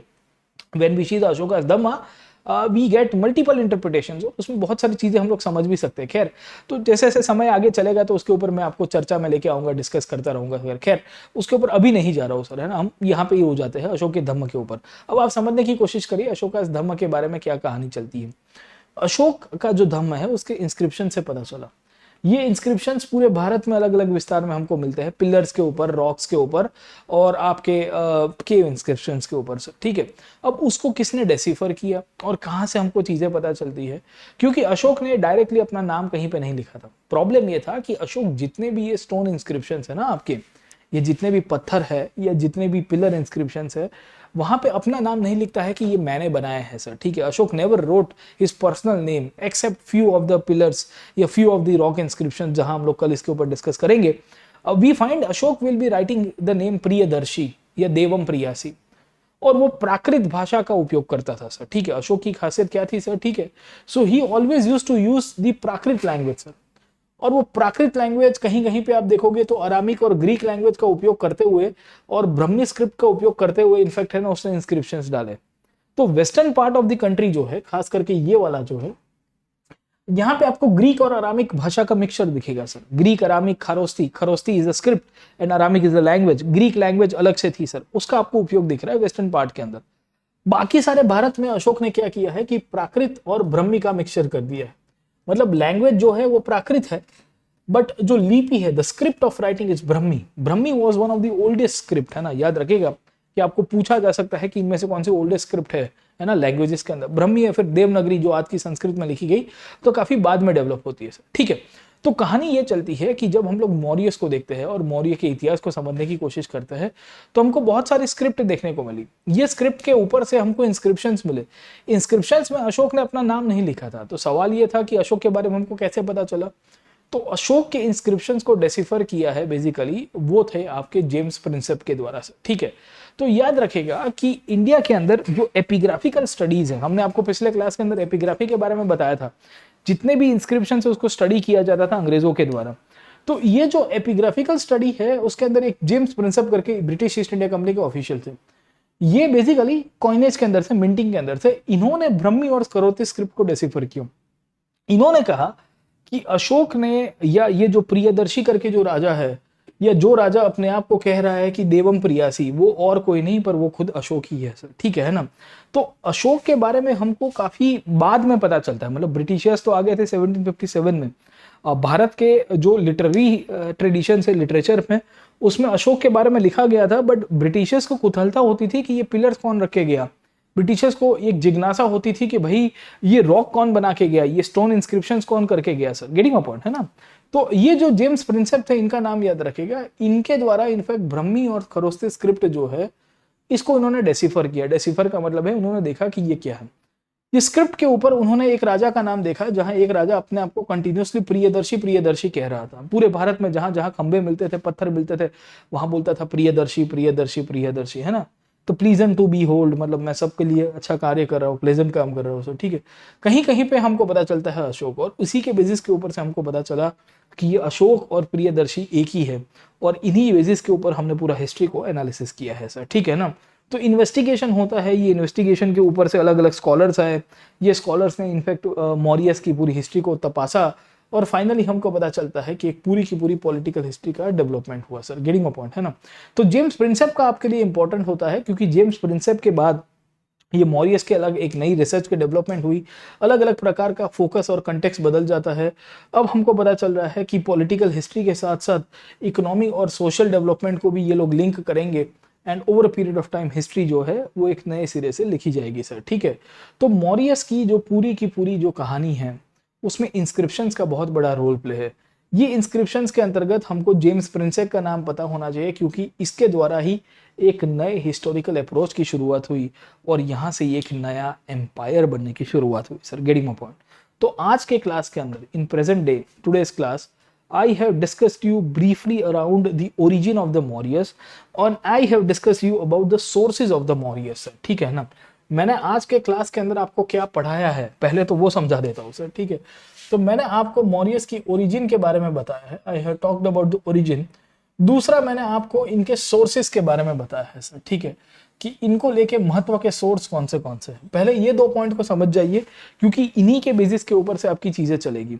उसमें आर्कियोलॉजिकल सोर्सेस के अंतर्गत हमेशा याद रखेगा कि लिटरेचर का इंस्क्रिप्शंस का बहुत बड़ा इंपॉर्टेंट है, और इंस्क्रिप्शंस के अंतर्गत ये जो रॉक एंड पिलर इंस्क्रिप्शंस है भारत के अलग अलग विस्तारों के अंदर, उसका इंपॉर्टेंट है। और दूसरा, जेम्स प्रिंसेप का नाम याद रखेगा, क्योंकि ये वो इंसान थे जिनके द्वारा इसका डेसिफर किया गया था, क्योंकि लोगों को पहले पता नहीं चलता था कि ये बंदा कौन है। ये प्रियदर्शी प्रियदर्शी जो पत्थर के ऊपर लिख के गया है, खंभों के ऊपर लिख के गया है, पिलर्स के ऊपर लिख के गया, ये प्रियदर्शी है कौन, है ना। Who is this Priyadarshi, we are not able to get the name of the Priyadarshi. तो फाइनली ये प्रियदर्शी जो है उसका वो क्या कह सकते हैं, इंटरप्रिटेशन क्लियर हो गया, और यहाँ से ही मौर्य की हिस्ट्री की शुरुआत हुई सर, ठीक है। तो ये पूरी मोटे मोटे तौर के ऊपर मौर्य की पूरी बेसिस बनती है, और मौर्य की कहानी यहाँ से शुरू होगी सर, ठीक है। तो आज हम लोग क्या कर रहे हैं, हम लोग मौर्य का ओरिजिन देख रहे हैं और मौर्य का सोर्सेज देख रहे हैं। मैंने आपको 2 ही पॉइंट पढ़ाया है, the origin of the Mauryas and the sources of the Mauryas. I have not gone beyond that, क्योंकि मौर्य के ऊपर आप देखोगे, रिसर्च भी देखोगे, कोई भी किताब देखोगे, सबसे ज्यादा 2 ही चैप्टर आपके एंशिएंट इंडिया में टाइम लेंगे, एक तो मौर्यन और दूसरा गुप्ता, क्योंकि गुप्ता एंड मौर्यस का एम्पायर बना है। 2 बड़े बड़े एम्पायर प्राचीन भारत में दिखते हैं, और यहां से ही आपकी पॉलिटिकल, कल्चरल, इकोनॉमिक चेंजेस भी हो रहे हैं। तो इनको आर्ट एंड कल्चर के हिसाब से भी देखना पड़ता है, इनको पॉलिटी के हिसाब से भी देखना पड़ता है, इनको इकोनॉमी के हिसाब से भी देखना पड़ता है। तो हम कर रहे हैं एनसीईआरटी, पर एनसीईआरटी में जो लाइन लिखी है, समझ में आ रहा है कि नहीं आ रहा है। एनसीईआरटी में जो लाइन लिखी है, मैं आपको उसको बिटवीन द लाइन्स और एक्सपांड करके पढ़ा रहा हूं सर, ठीक है। I am actually in fact highlighting what was written beyond NCERT sir, ठीक है। क्योंकि क्वेश्चन एनसीईआरटी से सीधा तो बनेगा नहीं, पर लेक्चर से बन जाएगा, है ना। इंडस वैली सिविलाइजेशन के क्वेश्चंस मैंने करवाए पिछले टाइम, और आपको उसका तो अनुभव हो गया होगा कि मास्टर जो पढ़ाता है वहां से प्रश्न बनते ही है। कल आऊंगा ना इसके ऊपर, कल परसों अशोक के आर्ट एंड कल्चर और इंस्क्रिप्शंस के ऊपर डिस्कस करेंगे यहाँ पे ही। तो आपको और क्वेश्चंस कराऊंगा सर, है ना। जैसे ये चैप्टर खत्म होगा इसके प्रीवियस के क्वेश्चन कराऊंगा, फिर आपको पिक्चर क्लियर होगा कि हाँ अभी जो हमने पढ़ा है वहां से क्वेश्चन बनते हैं सर। तो क्वेश्चन तो जरूर बनेंगे, कंसेप्ट से ही क्वेश्चन बनेंगे, याद रखेगा सर। अब अशोक को सबसे बड़ा एम्पायर किसने बनाने दिया, वो भी एक ओपन एंडेड टॉपिक है। मैंने ऑलरेडी पढ़ा दिया है कल के क्लास के अंदर कि मगध का साम्राज्य विस्तरण अपने हिसाब से एक बहुत अद्भुत एग्जाम्पल दिखेगा, जहां पे एम्पायर बिल्डिंग और एम्पायर एक्सपांशन के लिए एक पूरा फाउंडेशन क्रिएट होता है सर, ठीक है ना। तो बहुत सारे टॉपिक्स है, there are multiple topics and multiple issues that we can cover up from the Mauryas, but I feel that कि ओरिजिन ऑफ मौर्यस में इतना इनफ है। कल इनकी पॉलिटिकल हिस्ट्री में जाएंगे सर, है ना। कल क्या करेंगे हम लोग, इनकी पॉलिटिकल हिस्ट्री में चले जाएंगे। Tomorrow will jump to the political history of the Mauryas, और आपको बताऊंगा कि चंद्रगुप्त मौर्य का रोल क्या है, बिंदुसार का रोल क्या है और अशोक का रोल क्या है सर, ठीक है ना। तो tomorrow will be going to the political history, will also jump to the administration of the Mauryas and will also jump to the art and culture, जो आपके यहाँ पे मैप के अंदर ही दिया गया है सर, ठीक है ना। तो ये जितना भी ब्रीफली दिया गया है वो मैं आपको करवा दूंगा, बट इसके अलावा भी एनसीईआरटी के बाहर भी क्वेश्चन तो आएंगे ही सर, ठीक है। और जितना हो सकता है उतना मैं आपको ये प्लेटफॉर्म के ऊपर शेयर कर रहा हूँ, क्योंकि मेरा मानना है कि आप फाउंडेशन अच्छा करिए सर, है ना। आप कहीं से भी पढ़ो सर, ठीक है। आप हमारे पास आओ, सैकड़ों चैनल्स यहाँ पे अवेलेबल है यूट्यूब के ऊपर, या आप हमारे प्लस के ऊपर आओ सर, ठीक है ना। It's up to you sir, ठीक है। बट आई वांट कि आप अच्छी तरह से पढ़िए सर, है ना। आप जो भी करो अच्छे से करो सर, है ना। आपको फाउंडेशन में कोई दिक्कत नहीं आनी चाहिए, सेल्फ स्टडी करोगे तो भी दिक्कत नहीं है। हमारे कोर्सेज के अंदर आओगे तो मोस्ट वेलकम करूंगा। फिर से कल से 14 जुलाई से I am starting 8 to 10 AM history optional. Sources of history से शुरू करेंगे, 2-3 घंटा 4 घंटा तो सोर्सेज पढ़ेंगे, हिस्टोग्राफी को पढ़ेंगे, देखेंगे कि कौन से हिस्टोग्राफी में क्या प्रॉब्लम है, हिस्टोग्राफी के अंतर्गत ऑथर्स जो जो चीज़ें हाईलाइट करवा रहे हैं उनमें क्या दिक्कतें आ रही है सर, ठीक है। और उसके बाद रिकंस्ट्रक्शन ऑफ हिस्ट्री करते हुए आगे चलेंगे सर, ठीक है। 2 घंटे पर सेशन है, टोटल 67 सेशंस लेने जा रहा हूँ। अगर आपको सब्सक्रिप्शन लेना है तो जीएस ऑप्शनल का दोनों का साथ में लीजिएगा सर, ठीक है। If you want to take the subscription, आप जीएस और ऑप्शनल दोनों का कंबाइंड सब्सक्रिप्शन लीजिए। Please take the combined subscription of GS and optional both sir, है ना। तो जीएस एंड ऑप्शनल दोनों का सब्सक्रिप्शन अगर आप लोगे तो you are getting 45% of present day if you use this discount code PN live sir, है ना। तो टोटल 45% है। आपको पूरा ब्रेकअप मैंने अभी आपको थोड़ी देर पहले बताया था। ऐसे जीएस ऑप्शनल का दोनों का कंबाइंड सब्सक्रिप्शन 25% है, 10% PN लाइव, और कल के दिन तक मतलब up till tomorrow only we got extra 10%। You will get 1 year subscription of 14,680. I would say this is the perfect time to take the subscription. We'll be covering the paper 1 of history optional from tomorrow, and after some days we'll be starting with the paper 2 of history optional as well. उसको भी हम लोग निपटा देंगे बहुत अच्छी तरह से, शानदार जबरदस्त जिंदाबाद वे के थ्रू निपटाएंगे सर, ठीक है ना।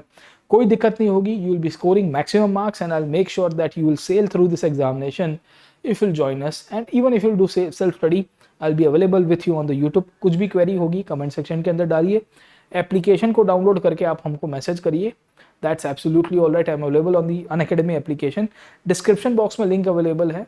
सब्सक्रिप्शन लेना है तो PN लाइव डिस्काउंट कोड के थ्रू लीजिएगा, या आप फ्री का क्लासेस अटेंड करना चाहते हो तो भी PN लाइव के थ्रू हो जाएगा। चलिए आज का क्लास यहाँ खत्म करते हैं।